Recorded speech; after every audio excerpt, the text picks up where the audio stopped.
The year of 2022 is a very powerful and energetically potent year. And even folks like a lot of you that have been on the spiritual awakening path for maybe years, some of you decades, in this year are feeling a lot of what people call ascension symptoms. This video is going to go into the most common ones that I happen to be hearing about because I have this YouTube channel with hundreds of thousands of spiritual seekers, and they reach out to me and I quickly notice themes.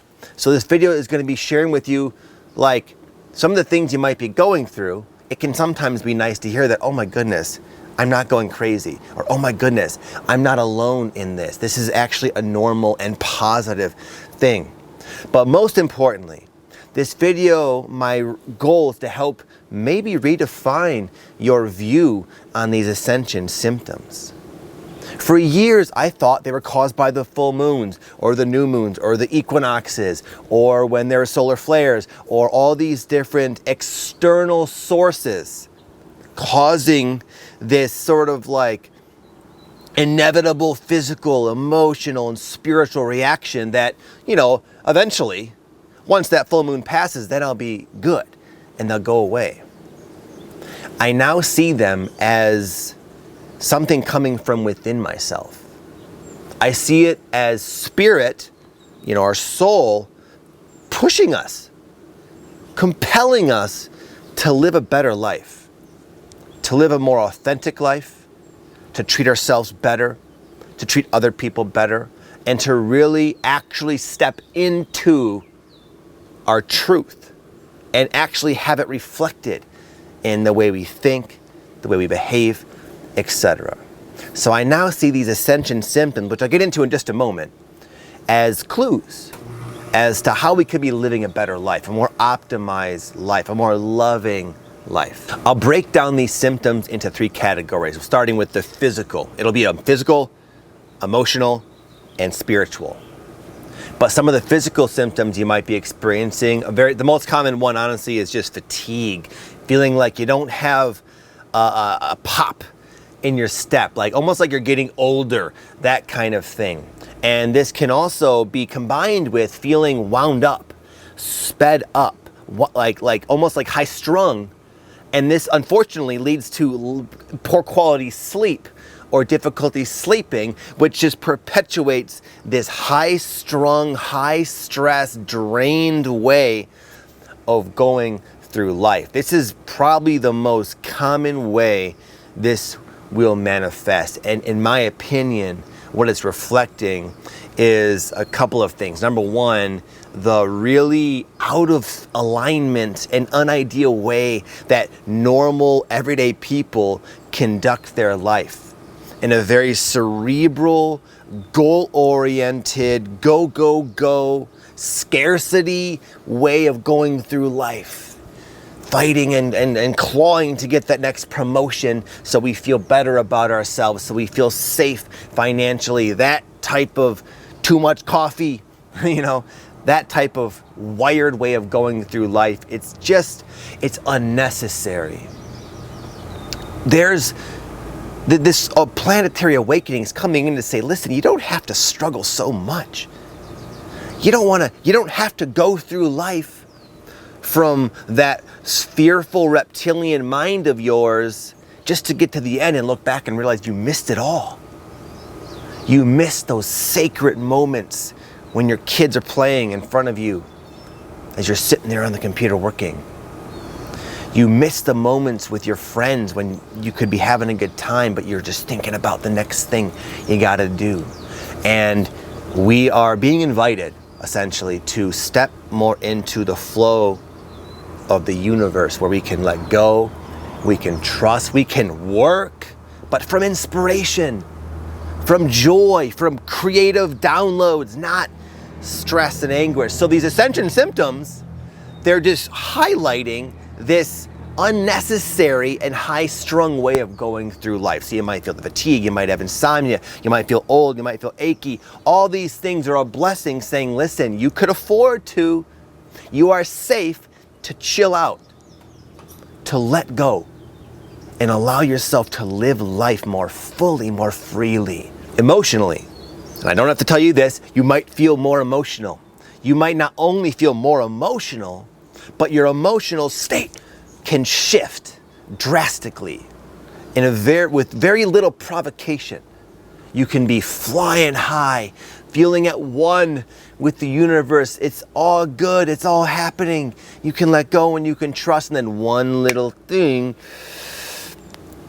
puts you into anger or irritation, or where you feel all of a sudden very small, very like, oh my goodness, I can't handle my life.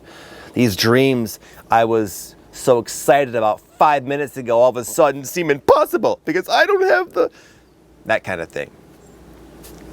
You might feel like, oh wow, like that life is triggering you more, and it is. It is. Our emotions are no longer able to be so repressed, essentially.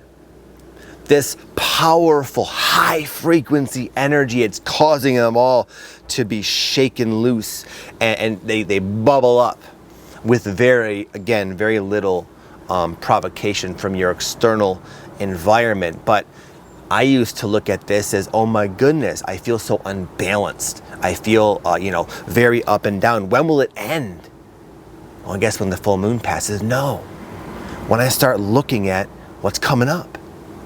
When I stop suppressing my emotions, when I start speaking my truth more authentically, more freely, more fully. When I stop settling for relationships that are not compatible with the person I'm growing into. So feeling very emotional, it's like an opportunity to purge, to heal, to let go of all those childhood wounds and those patterns and beliefs and the conditioning. It's an opportunity to evolve the way you manage your emotions. Like, for example, one of the things I do is every couple of months, I'll do something called somatic release breath work. And that's a way of literally expressing in a very powerful way pent up emotions. And by the way, if you're interested in doing that, I have this online coaching program for only $29 a month. You can click below to check it out. And every couple of months we do this together online, this breath work. It's something that's literally changed my life. But the point is, it's forcing us to evolve the way we are as emotional beings. And initially it's annoying, it's disruptive, but it can lead to a complete evolution of the way we go through life, making us, again, less repressed, more embodied, more in love, more in the flow. And spiritually, this is a difficult one to talk about because we all have different ways of experiencing our spirit, or experiencing what people call the fifth dimension, or these higher states of awareness.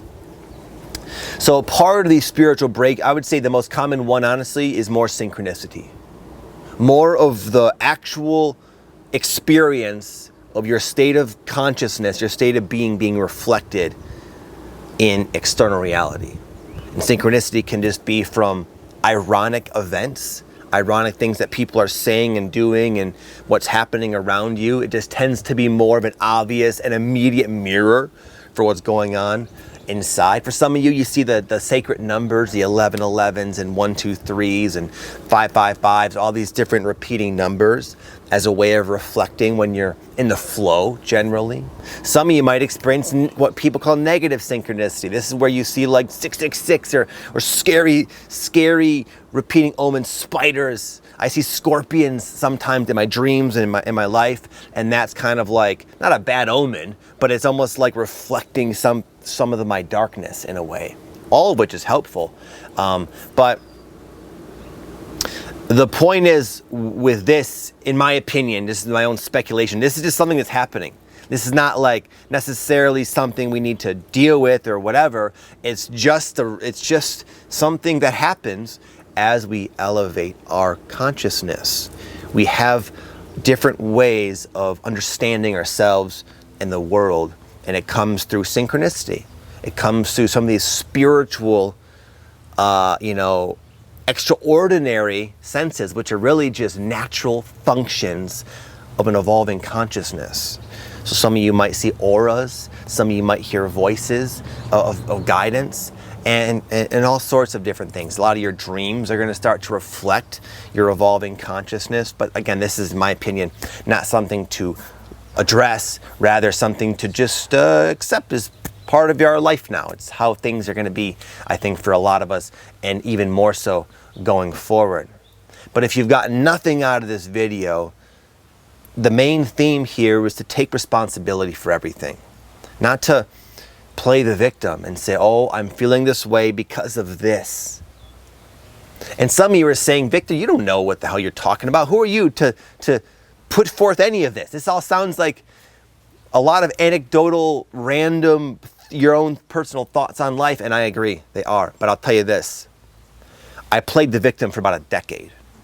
And I would sit quietly indoors waiting for the full moon to pass. And you know what? The full moon would pass. The astrological catalyst would pass, and I would sometimes feel a little better. But you know what? I missed the point. I missed the opportunity. Now when something is going on, when I'm stressed, when I'm not sleeping, when I yell at my kids because I'm hot-tempered, I look at that. I don't blame outside. I say, what could you be doing differently so that this doesn't happen again? Or so that you feel better and more energized and you actually feel more loving and more trusting. What could I do? And whether I'm right about any of this or not, that mentality has allowed me to make a lot of rapid improvements in my personal life. And that's why I'm sharing it. By the way, I forgot to introduce myself. My name is Victor Oddo, and I help people navigate their spiritual awakening process. Welcome to my YouTube channel. You can subscribe down below if you want to see more videos of this nature. With that said, you all have an amazing day. Much love to you all.